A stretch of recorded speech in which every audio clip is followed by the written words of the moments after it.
and the chapter is The Immigrants. We make slow progress that afternoon, hampered by bad weather, having to climb lots of hills and Durst's injuries. I heard him with a blast of magic. He got out of my head just in time, but even so, he took a hammering. He casts healing spells when he's able, but movement is still painful. There have been no more lessons. Durst has kept clear of me, walking close to Gall and Fiachna, bringing up the rear of the group. I don't blame him. I'm suspicious of myself too. There's no telling what Lord Loss got up to inside my skull and heart. Maybe he planted spells of destruction, and I'm doomed to betray my friends and kill them all. They should be told of the threat I pose, but Durst has said nothing, and I lack the courage to tell them. I don't think they'd kill me, but trust would be impossible. They'd cut me off, and I'd be their friend no longer, merely a possible enemy.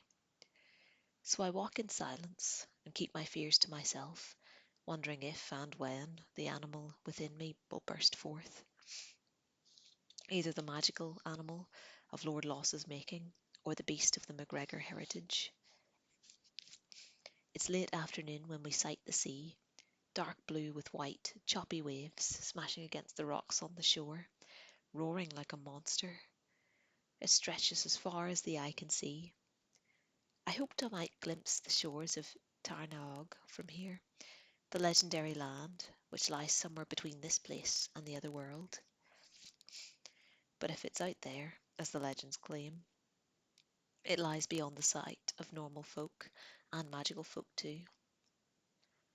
We stop atop a hill and marvel at the vision of the sea. Even Durst wipes a hand across his brow and stares at the horizon with wild, childlike eyes, as though he can hardly believe it himself. A thing of wild beauty, Gall murmurs, smiling as wind whips his beard and hair. He strokes the flesh of his blind eye. I saw it as a young man. I had perfect sight then, but it's just as wondrous seen with a single eye. Where does it end? Lorcan asks, looking left and right, then straight ahead. Nobody knows, Durst says, his first words of the afternoon. Some say it goes on forever. Others say it comes to the edge of the world and then drops into nothingness. A few even claim that by some form of magic it leads to the other side of the world, that if you were to sail all the way across, you'd wash up on the lands to the east. But nobody really knows. And Ternog? Fiachna asks, is it out there? Durst shrugs. Perhaps. There are, he pauses, sniffs the air, looks west. We'll soon find some who believe they know where Tarnog lies, and you can ask them. They might be able to provide an answer clearer than me. On that curious note, Durst starts down the hill, angling gently southwest to a point further along the coastline.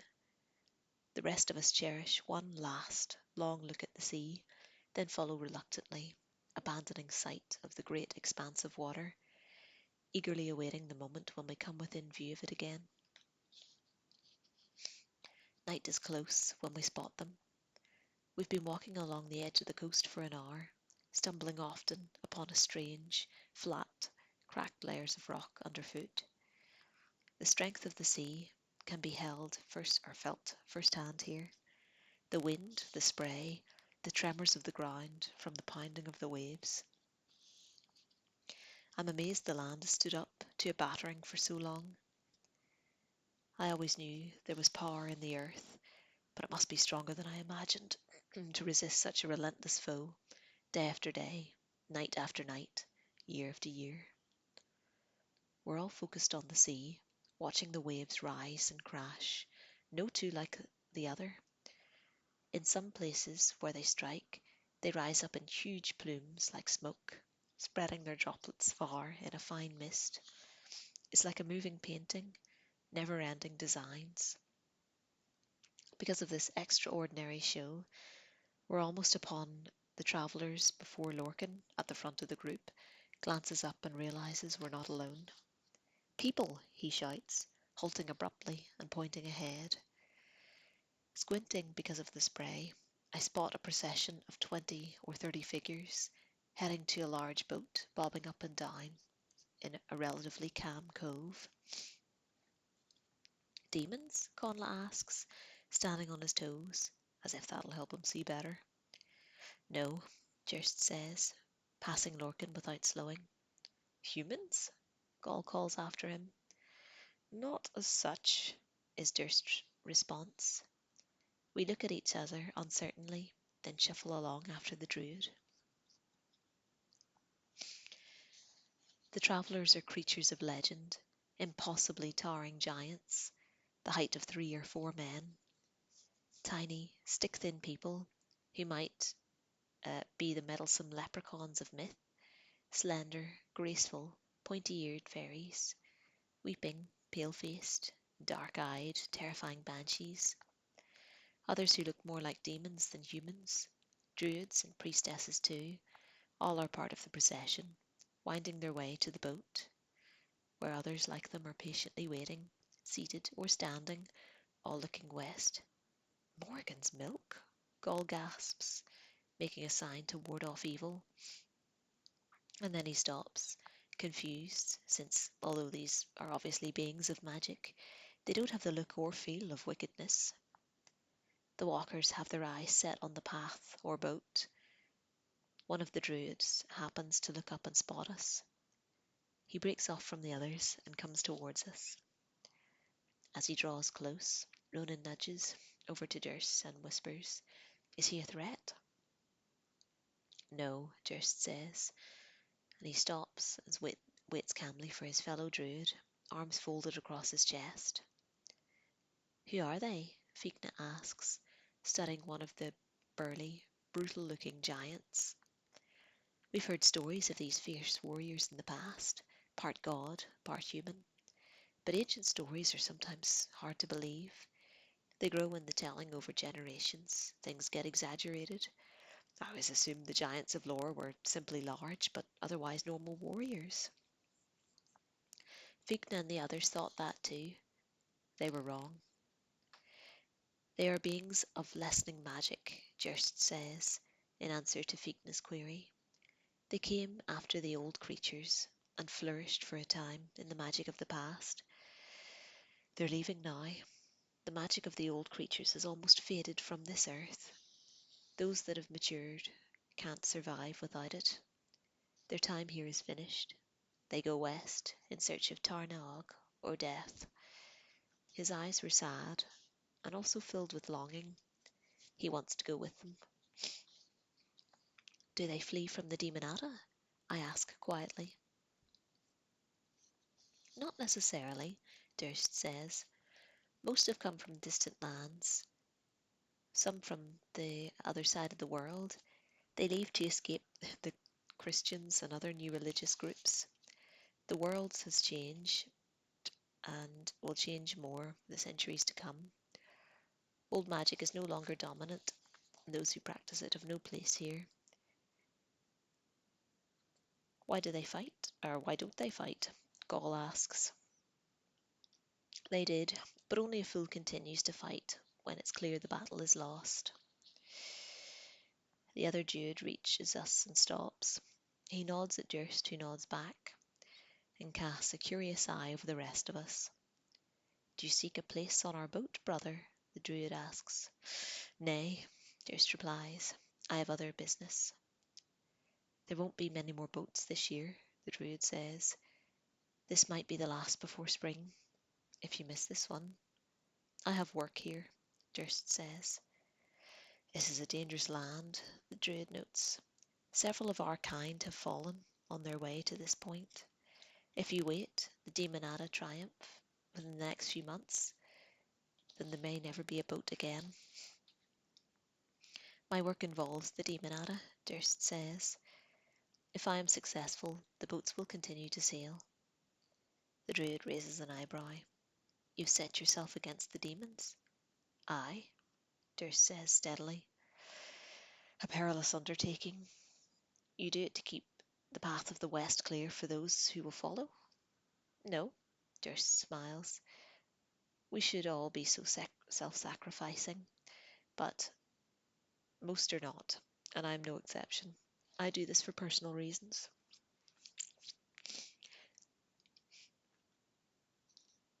The druid returns Jerst's smile. Whatever they are, I wish you luck. If you can close the tunnel between this world and the Demonadas, boatloads to come will praise your name in the lands of the West here, or the lands of the dead.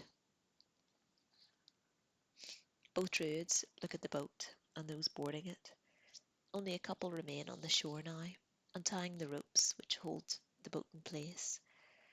It's unlike any boat I've ever seen. Long and narrow, tall poles sprouting from the middle to hold large sails. It's hard to see how it stays afloat. What of your companions? The druid says, looking around, his gaze coming to rest on me. Do they seek sanctuary with us? There are a few places left. If they wish to take their chances, we can give them berth.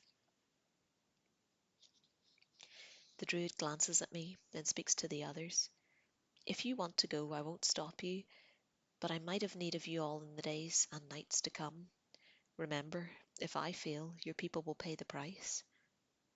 Tirnog, Gaul whispers, his good eye sparkling as he studies the boat. To go there now? To live forever? Having come this close to death? It would be a just reward for your honest life, Figna says softly. You should go, old friend. Gaul's lips part. He breathes out the word, I. But then his face hardens and he barks a laugh. No, Tirnaogs for the beautiful and magical, not an ugly old warhorse like me. Anyway, what would I do there for all eternity? Play hurling with the giants? He turns and winks. 10 years ago, maybe. But I'd feel like a fool if I went there now. And what if they find nothing but sea? I've been on the waves before, and I've never been as sick in all my life. Anyone else? The druid asked politely. He's still looking at me, a small frown creasing his forehead. I would give much to hunt in the fabled forests of Tirnog. Lorca sighs dreamingly. Try that again. Lorcan sighs dreamily. But I can't abandon my clan. Not until the demons have been defeated, or I lie dead. Next year, if we succeed, I'll return and ask for passage then. Cole nudges Conla playfully. What about you, young king? We know how vain you are. In Tirnog, you'd keep your good looks and never grow old. Conla sneers. Give up a kingship here to be a peasant there? I think not. You sound very certain of your kingship, Gaul murmurs. Do you know something we don't? Conla flushes. Of course not. I mean, he coughs and glares at Gaul. I don't have to explain myself to the likes of you. Peace, the druid says, before the pair start to argue in earnest. If you do not wish to travel with us, I must make my leave. Night is almost upon us, and we mean to depart before the demons attack. They come here often, the braver monsters, in search of rich pickings. We have delayed you too long already, brother, Durst says, bowing. Go, and may the grace of the gods go with you. Our thanks, and may the gods bless you in your honourable quest, the druid says. He returns the bow, nods at the rest of us, and makes his way to the boat. The creatures holding the ropes untie them at last as he approaches, and by the time he reaches the shoreline, the ropes have been cast off, and the boat is drifting away from the land. The druid increases his pace and jumps onto the deck of the boat, propelling himself through the air with magic. He waves to us before settling down and facing the bow, which points like an arrow at the setting sun. We watch as the boat moves off, sails rising smoothly, catching a magical wind. The boat shoots ahead at an incredible speed, leaving hardly any wake, a speck on the horizon within minutes, and then, to my eyes at last, gone. There's a long, thoughtful silence. All eyes are on the dimming sun, scanning the point where the sky meets the land, straining for one final glimpse of the boat and its cargo of fairies and giants. Then Gaul shatters the mood by clapping Durst on the back. So, Druid, he drawls, where shall we cast for the night? Your friends are safe from demons and undead at sea, but we're somewhat exposed here, aye? Durst looks around, blank-eyed for a second, and then he focuses. Aye, it would not do to be caught in the open. We'll have to find somewhere safer, further down the coast. There's a place protected by rare old magic, but we must move fast if we're to get there before night. Can't we stop and cast a masking spell? I ask. No, Durst says, starting forward faster than he'd been walking earlier. You heard the warning. Demons come here. Demons are everywhere, Fikna says. Aye, but only the brave go where beings of magic congregate, and a brave demon is usually a powerful demon. I wouldn't trust our spells to hide us from their gaze. Now march, and save your breath. If we fail to make our destination in time, you might need to fight tonight. And the monsters you lock arms with will be fiercer and harder to kill than any you've faced before. And that's the end of that chapter.